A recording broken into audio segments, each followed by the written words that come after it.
great revelation. And she's like, oh my God, you're right. Hey, back up off me. And it's just like, girl, are you dumb as a box of hair?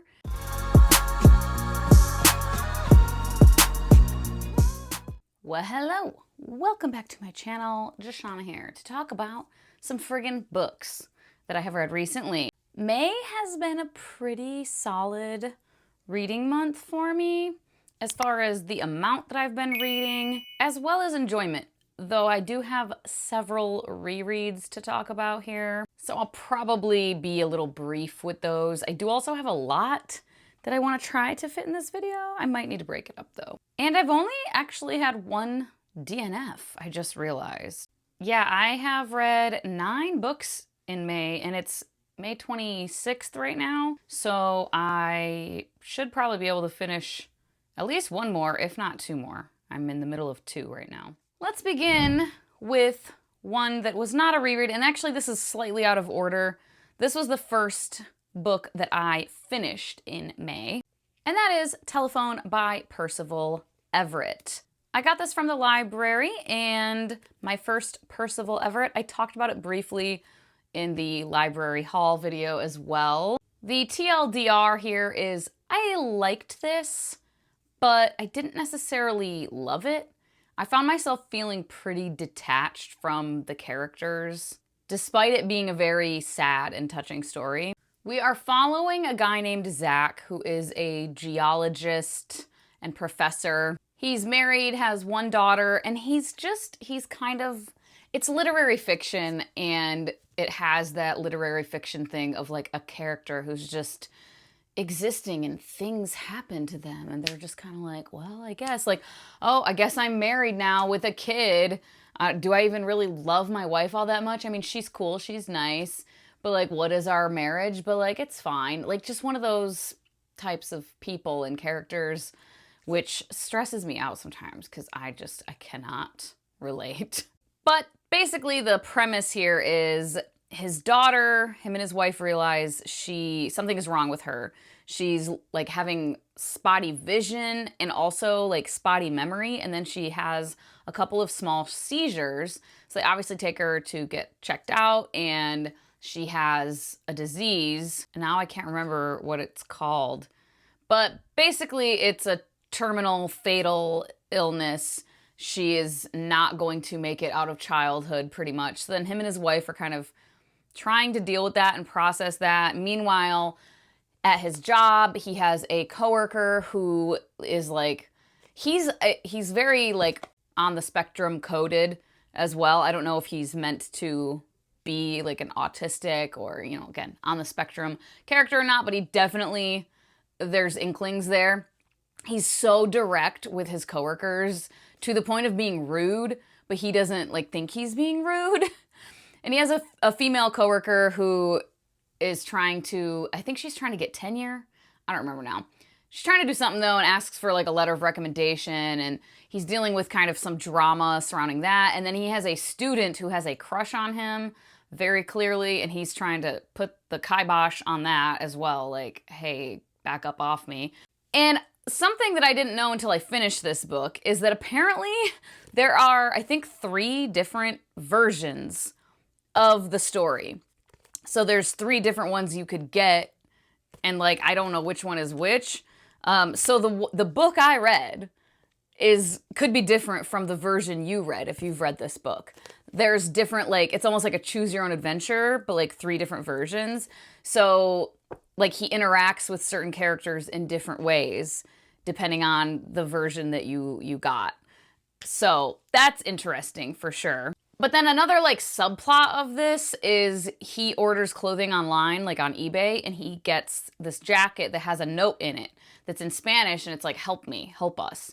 And then he orders something from that same like user, and he gets another note that's like, we're being held here or something. So throughout this whole process of grief and loss and dealing with that and figuring that out, he also is like, let me go do something that I can be of help with, and something in my life I might be able to control, or someone else I might be able to help. So he like drives to the address, the town where these clothes like came from, like the return address, and does a whole investigation type thing there. So that's a whole other subplot as well. The writing, it's very literary fiction. There's like these random breaks that it depends on, the chapters are just, it's kind of stream of consciousness feeling. Like in the beginning, in this first chapter, we will have like dialogue and like our characters interacting and doing stuff. And then it will be a random paragraph break and it'll be like this. And it's like scientific name of something. Gallinula chloropus. The species is represented by the distal end of a tibiotarsus. This species does not require extensive vegetation for breeding, but permanent water and aquatic plants. So it's like some of his geology or paleobiology shit. It's like little notes, like field notes, but they're just interdispersed throughout. And I don't know. It's one of those things where I'm like, stylistic choices, but like, why? I don't know. It felt like it was there for the sake of being there, I guess. And then like another section, it would be chess moves, because him and his daughter played chess all the time. So we'd have like something going on in the story and then a break and then a chess move and then a break and then back to the story. And again, I'm just like, okay, I don't know. I'm sure we're doing something deep and special and profound and whatever here, but to me, it just feels like being deep for the sake of being deep. I don't know. You know what I mean? Where it's just like kind of nonsensical. In my like review, I said, I'm sure there's some clever reason for it, but it just felt random for me and kind of pointless. And despite the MC, the main character, being pretty prickly overall, I actually liked him. I don't know if I would like him in other versions of the story where the plot is different and he makes different choices, but in this one, I did like him overall as a character. And I will say that for the plot, that subplot of him like traveling off to New Mexico to see if he can find these women being held captive and everything, I don't know, like I get it, but it just didn't do that much for me as a reader, and I don't feel like it necessarily did all that much for the story either. So overall though, I mean, I enjoyed the reading experience, and I mean, it's well written and everything, and fascinating, and a compelling story as well. I ended up giving this 3.5 stars. So, you know, liked a fair amount, but not loved by any means. And then again, going out of order because I did not read these back to back, and I actually finished The Hunger Games in the end of April, and then I read Catching Fire after I read Telephone, and then I just read Mockingjay actually like last week, but I'm just going to talk about them together. This was my 4th reread of The Hunger Games, I think. Yes, 4th reread of this series after reading Sunrise on the Reaping. I wanted to reread because the last time was 2021? No, 2018. You know, everyone knows The Hunger Games, right? Young adult, dystopian, etc. My only note really on this reread, I left my ratings the same.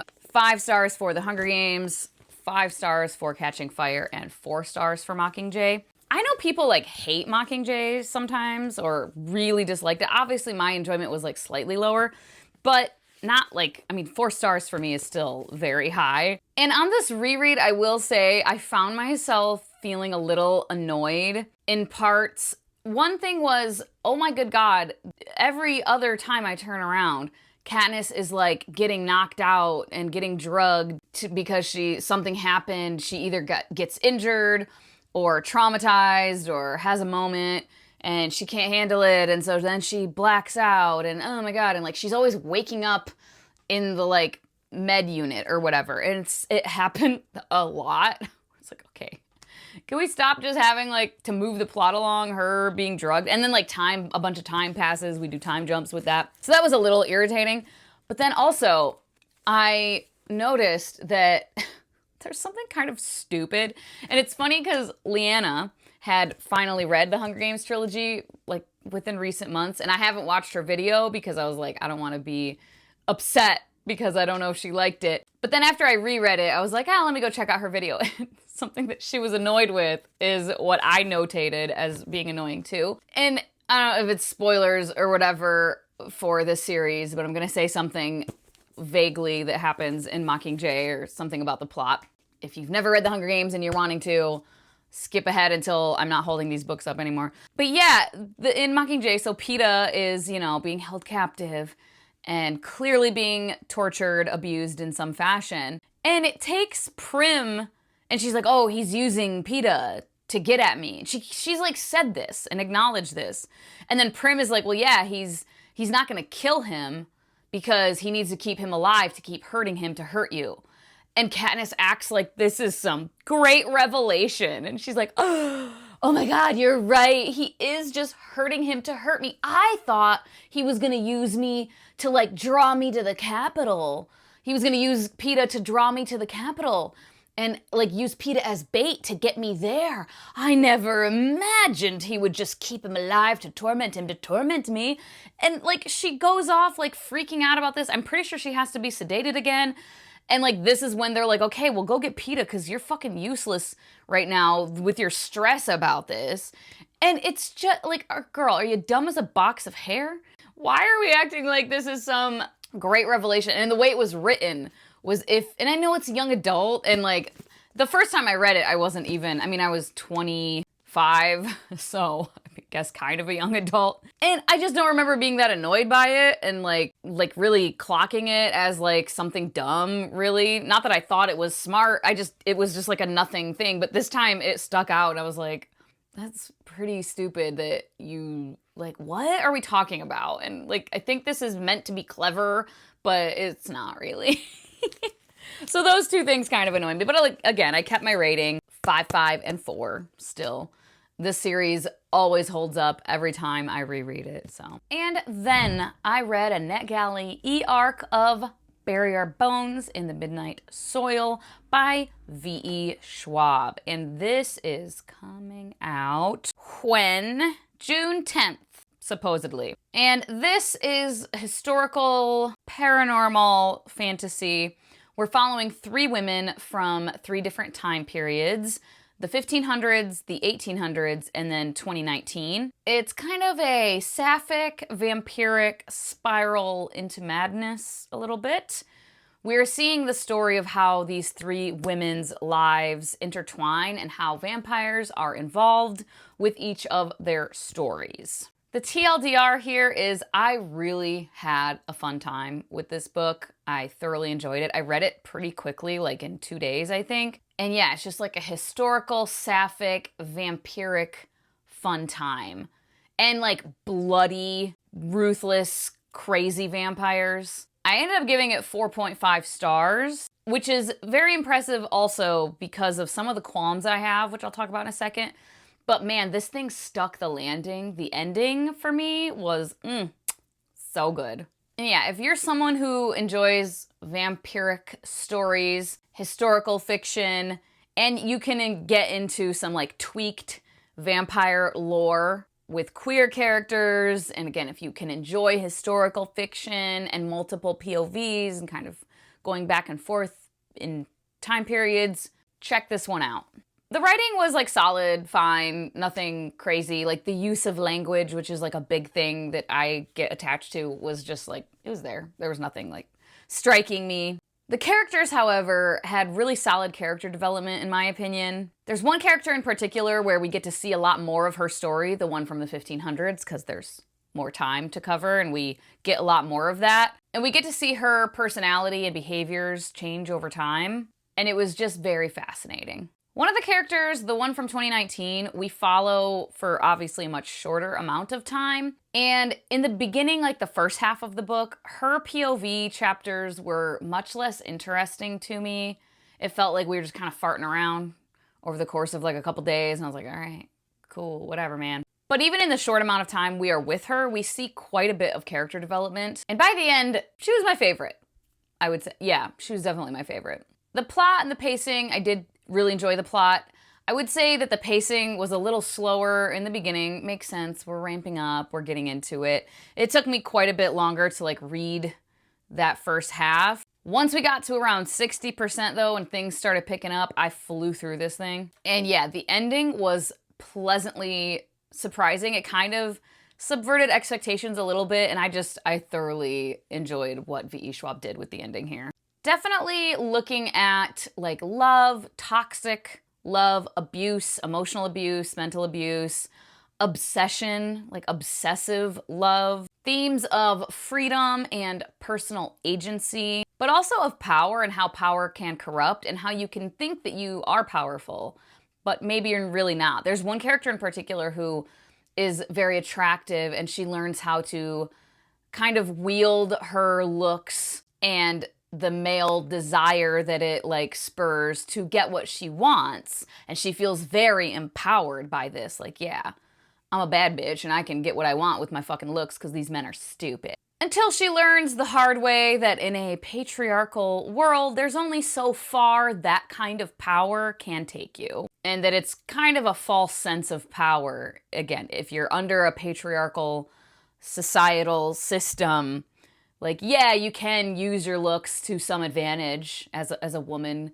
using the male gaze, whatever. You certainly can, but it can only get you so far. It's not true power, really. It can be taken away very quickly. Also, themes of mental health and like loneliness and how loneliness affects mental health. Content warnings for like a toxic relationship, violence for sure, blood obviously, murder definitely, stalking as well, some gore, again, emotional abuse, and a minor depiction of physical violence, like physical domestic abuse. I definitely recommend this if, again, you are a reader who enjoys these types of things. Check it out. And real quick, another couple of rereads to quick go through.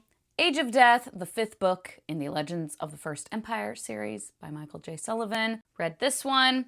This is my second time reading this one. Yes. I did change my rating from 5 stars to 4.75 stars. Mostly just because, again, rereading, I love rereading, but there definitely are times where rereading is scary. Because I'm like, what if I notice, like, the Mockingjay, where I'm like, that's annoying. And I've never noticed it before, but now this time around, it irritated me. And in this one, there were just a couple of moments where the dialogue felt a little too kind of, I don't want to say fully corny, but like leaning into the cornball territory a little bit. Cringy, corny. Just a couple times though, but like I noticed it, I guess. And just on reread, I find myself not, on this reread at least, and I don't know if it's just where my head's at this year or something. I don't know if it's because I'm doing like every month reading one and taking time in between rather than reading them back to back like I think I've done in the past. But I'm finding myself not as connected to the characters. I still love these characters. Like, I thoroughly adore these characters, except for fucking Mondelez's bitch ass, because who likes him?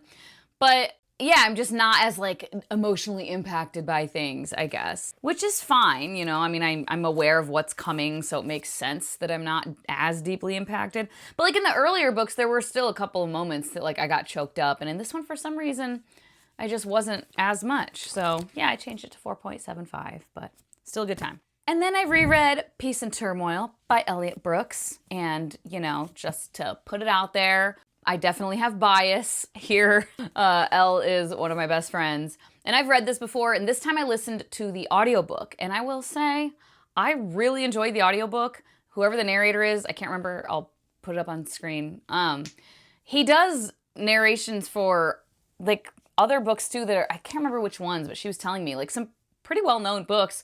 And I don't know, his voice just worked really well for me. I don't usually care about audiobook narrators. I'm usually like, I don't know, they're fine, whatever, I guess. Like Stephen Pacey, I like listened to I started listening to.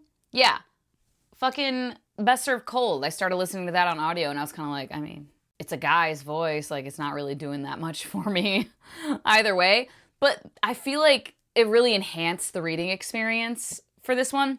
This is high fantasy, adult fantasy, lots of political scheming going on, different countries we're following, and their heirs, and wars and treaties and things, and we have creatures called fiends, dragons, and various other things as well. And there are people who can do magic in different ways. We have weapons that can be like appeared out of thin air. Using this magic is something called auras, where you can like call on the auras inside of you to like wield the magic. Very cool magic system. I really enjoy it. And I'm very excited for the second book. It is out now, so I'm gonna be picking that. I already have it on ebook, and I'll be picking it up shortly. I just wanted a refresh before I jumped back into the world. And I gave this 3.75 stars, and that is where it remains. Really enjoy it. I do get a little confused with some of the, like, not necessarily the plot points, but like the who's who of it all, and like who's with which country and the differences with the countries. So I get a little muddled sometimes with things, and it's a thick bitch. So I definitely tried to pay as much attention as I could. Listening on audio is also not always the business for me, just in general, because I can get confused. But yeah, really enjoyed, and I am excited to check out her second book, her second installment, which is called Remnants of Dawn. Going slightly out of order again here, but I'm gonna finish up with the one DNF I have had so far in May, and that is Mindwalker by Kate Dillon. This is a Goldsboro one, that's why I still have this plastic on it. Yeah, it's a lovely edition, as per usual. Syntax Technologies.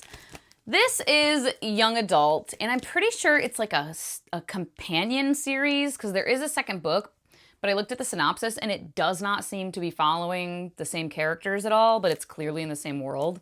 The premise here, though, it's sci-fi, dystopian, it's a future Earth where there's been like a fucking annihilation, nuclear war, and climate change. All this shit happened where like the human population dwindled down to like crazy low levels. And then eventually people started trying to build it back up, and there's this company called Syntax Technologies, and the United States is like split in half now, and it's like two different countries. It's like the United State, American United State, and then the Western Bloc is what it's called. And it's everything like west of Texas, I think. But this girl is conscripted. She signs up to apply to be in this like program when she's like 8. And basically, if you have the genetic makeup to withstand this, only certain people do, they implant some shit in your brain and you become a mind walker. And they train you and they keep you in these barracks, and they pay your family all this money, and they tell you up front, you're gonna have a short life. You're not gonna make it to like 20. You're gonna die like 18, 19 is usually when people start dying, because even though they can withstand it, they can't forever. And eventually the shit that they implant in their brains starts like short-circuiting and they die. And she is 18, freshly 18 years old. And something happens that labels her a traitor. It's a lie. She's being, the patsy for something. And so now she's on the run. And that's about as far as I got into it. How far did I get? 34%. And it was a pretty, like, easily digestible book. Young adult, very, like, readable, easy to read. I was reading through it pretty quickly. And honestly, there weren't any big glaring issues bothering me a hell of a lot. It was there. It was fine. I could feel the, like, 3-ish star coming. I'd still recommend this for anyone who can get down with some young adult, pretty short, book. Future Earth, dystopian, post-apocalyptic, sci-fi story. What I read of it wasn't bad or annoying. I think generally it's just I'm not that big of a sci-fi reader. I wasn't getting that gripped by the story. That's all. So I will be putting this up on Pango. And that is going to be all for today. Let me know if you have read any of these, or if you're thinking about reading any of them. Or of course, you can just leave an emoji if you want to say hello, make your presence known. As always, thank you so much for your time. Hope you all have a wonderful day, and I will talk to you later.